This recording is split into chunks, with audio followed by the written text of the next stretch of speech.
Welcome to Pattern and Craft. I'm Courtney, and in today's video I want to show you a cute little edge stitch I just came up with that I will be using for a baby blanket that I'm making.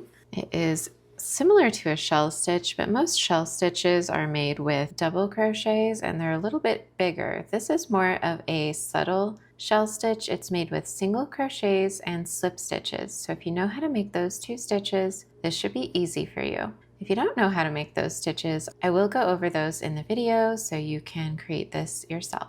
This is a good edge stitch for any blanket, for garments, perhaps the edge of a sleeve or a hem. It could work on bags. It could work on anything that you're crocheting that you'd like to add an edge stitch that has either flat sides or corners. I will show you how to do both the flat side and the corner. So here's my blanket that I'm working my stitch onto. It has not yet been blocked, so it's a little wonky, but I wanted to show how the edge stitch not only makes an edge more interesting and look more finished, but it also gives a little bit more structure and can kind of fix tension issues at the edge of a project. So I will start fairly far over and then work around the corner and work to the other side, but I'll just show you the highlights so you get the gist of how to do the stitch along the edge and at the corner, but I will show you how that ends up looking at the end. So if you do have corners on your project, you will want to start in a specific spot. If you're working a flat hem or a sleeve, you probably don't need to worry so much about where you start as long as your stitches are roughly divisible by 4. It is a 4-stitch repeat for this edge stitch. So if you do have a corner, you're just going to want to count in multiples of 4 away from that corner. So say you're in the corner, you don't count the corner as the first, you just are starting in the corner, and then you count 1, 2, 3, 4, 1, 2, 3, 4, all along the edge until you get to where you want to start.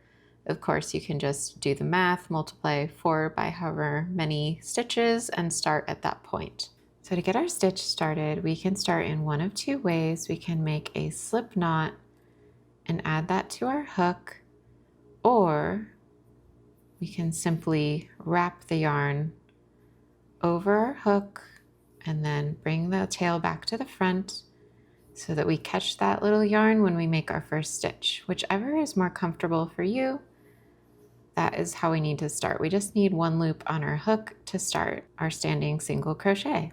I've marked where I need to start, and it's right into this stitch that is multiples of 4 away from the corner, so I know that's the right spot.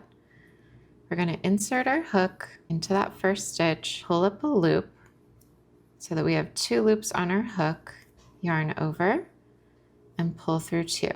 That's a single crochet, and because we started it from the top, not connected to anything else, it's called a standing single crochet.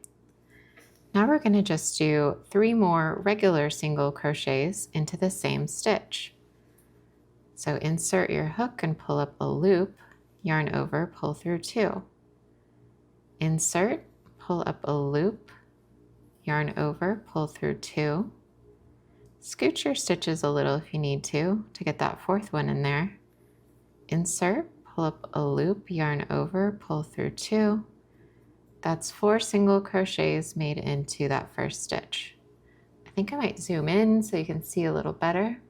So there's our first little shell stitch of 4 single crochets into a single stitch. Now I'm going to just go ahead and skip this next stitch and work into the next, but I'm not going to make this same shape. I'm going to just do a slip stitch into that stitch. So you pull up a loop and pull through 1. That's how we make our slip stitch. I'll show you all of that a few more times just so it's very clear. All right, we're going to skip the next stitch and not work into that, and then we're going to make 4 single crochets into this stitch here. We're basically going to be working into every other stitch all along the edge, so make sure after you make your slip stitch or after you make your group of 4 single crochet, you always skip the stitch right after.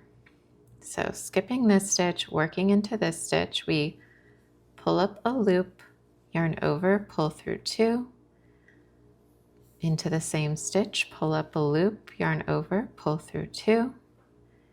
Into that same stitch, pull up a loop, yarn over, pull through 2. And insert, pull up, yarn over, pull through 2. 4 single crochet into 1 single stitch.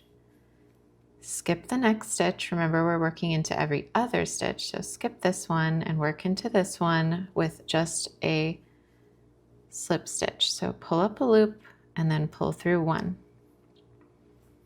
Skip a stitch, work into the next with 4 single crochet. 1, 2, 3, and 4. 4 single crochet, skip the next stitch, slip stitch, insert, pull up a loop, pull through 1. That's how we do a slip stitch. Skip the next stitch, work into the next with 4 single crochet. That's our pattern. It's just 4 singles crochet, skip a stitch, slip stitch, skip a stitch, and then back to 4 single crochet over and over. So that's our little pattern. Here's how our edge stitch is looking. So I find this very cute. It finishes off the edge nicely and it does lay flat. Sometimes edge stitches can either pull a little too much or cinch in a little too much, but I'm finding this one lays flat pretty well. So I'm going to keep going with my edge stitch until I get to the corner, and I'll show you what to do when you get there because it's a slightly different pattern in the corner chain space. Okay, I'm getting close to my corner, so I'm going to show how we approach the corner. We're going to just keep doing the same pattern. I've just made a slip stitch into this stitch.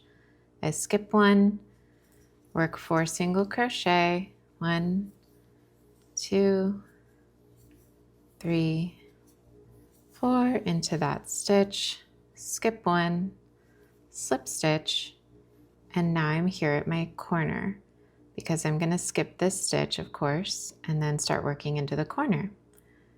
So these all get 4 single crochet, and the number of single crochet into the corner chain space that works for me is 6. It might be a little different for you or depend on if you've chained 2 or chained 3 or chained 1 in your corners. I generally chain 2 and I'm going to work 6 single crochet into my corner chain space. 1, 2, 3, 4, 5, and 6. So 6 seems to get me around the corner pretty well, still lay flat. It does make a bigger hole here, but it doesn't make a huge hole either. If I was to just double the amount of stitches and do 8 there, that would be far too many. And I find if I'd only do 4 or 5, then it starts to curl and the corner does not lay flat. All right, this stitch here is hiding under this last stitch, but it is the one that we would have skipped. So we're going to slip stitch into the next stitch. Then we're going to skip and go right back into our pattern of 4 single crochet. 1, 2, 3, and 4. And don't worry if sometimes at the beginning, I don't know if you noticed this little loop that happened, it kind of goes away just as you keep working. So don't worry about it if that happens. I'm going to skip this stitch, slip stitch into that next one, skip this stitch, make my 4 single crochet as per the pattern.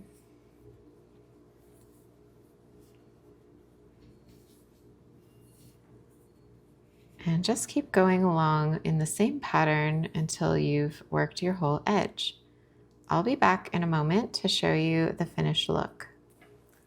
Okay, I've worked enough of this edge stitch up so you can see how it does lay pretty well and flat. It reinforces the edge. It even cleaned up my tension a little bit. My tension was a little bit loose along these outer rounds, and you can see that it just cleaned that up a bit, which blocking will do more. This is 100% cotton yarn, so it's not very forgiving. You can see the edge stitch really helped a lot with that, and it gives it this really cute little decorative edge. It's sort of a neutral little edge that works up really quickly, so I hope you will enjoy using this in some of your projects in the future. I will do a separate tutorial on the blanket itself, but I did want to share this edge stitch with you because I just came up with it and I really enjoy it. All right, thanks so much for watching. Don't forget to check the description for any additional info, the materials I'm using, links, all my socials, my shops, all of that. Don't forget to give the video a thumbs up if you enjoyed it, share it if you think others will find it useful. Subscribe to my channel for more content for crochet, knitting, and other crafts. And I will see you next time. Happy crafting!